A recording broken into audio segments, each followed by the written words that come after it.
আসসালামু আলাইকুম।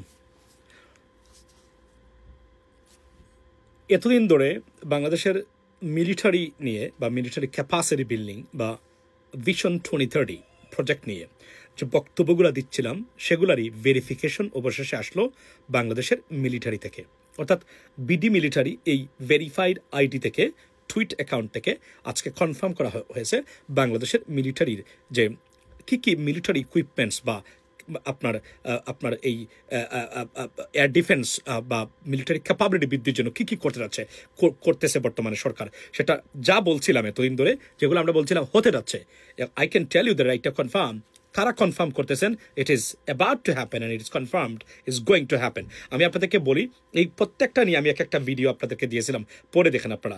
দেখেন এখানে লিখছেন যে BD military strategic defence leap Turkiye and Bangladesh in joint UAV and air defence deal key points joint manufacturing of Bayraktar TB2 and Akonsi UAVs in Bangladesh, transfer of technology, operations, maintaining support, acquisition of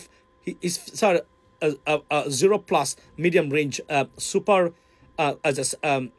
sleeper long range air defense systems, moves towards a multi-layered national air defense shield, major step forward Bangladesh defense industrial acquisition. So this is a great news for Bangladesh, ladies and gentlemen. আপনারা জানেন যে আমি এর ভিতর কয়েকটা video বানিয়েছি, অনেকে এসে বলছেন এটা মিথ্যা, এটা সত্য।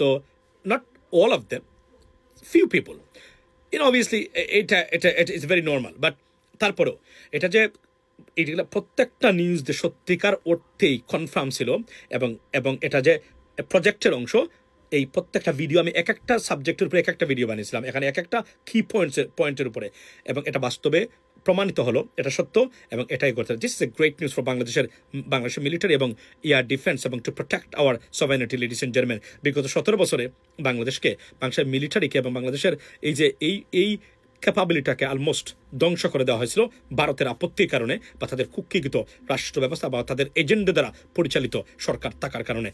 অ্যাটলিস্ট এই মুহূর্তে এটা একটা গ্রেট নিউজ বাংলাদেশের জন্য, কেননা বাংলাদেশের স্বাধীনতা সার্বভৌমত্বকে রুখতে গেলে এর বিকল্প নেই। আপনার তার একটা উদাহরণ আমি বারবার আমার ভিডিওতে বলেছি যে সাবেক হাইকমিশনার টু বাংলাদেশ হর্ষবর্ধন উনি বলেছেন যে বাংলাদেশের জন্য আপনার কোনো অভ্যন্তরীণ ব্যাপার বলতে কিছু নেই, কারণ বাংলাদেশের বর্ডার ভারতের সাথে অর্থাৎ সীমান্ত আছে, সুতরাং বাংলাদেশের অভ্যন্তরীণ ব্যাপার বলতে কোনো শব্দ নাই, যা আছে ভারতকে জিজ্ঞেস করে সেটা করতে হবে। কতটা অ্যাগ্রেসিভ একটা স্টেটমেন্ট, যদি এটা প্রতিবাদ করা উচিত ছিল দায়িত্বহীন ভাষায়, আমরা এটা দেখি না এখন পর্যন্ত, বাট অ্যাটলিস্ট এই ক্যাপাসিটি বিল্ডিং এর মাধ্যমে এটা প্রমাণ হচ্ছে বাংলাদেশ ইজ অন ট্র্যাক এবং এর কোনো বিকল্প নেই। Have a blessed day.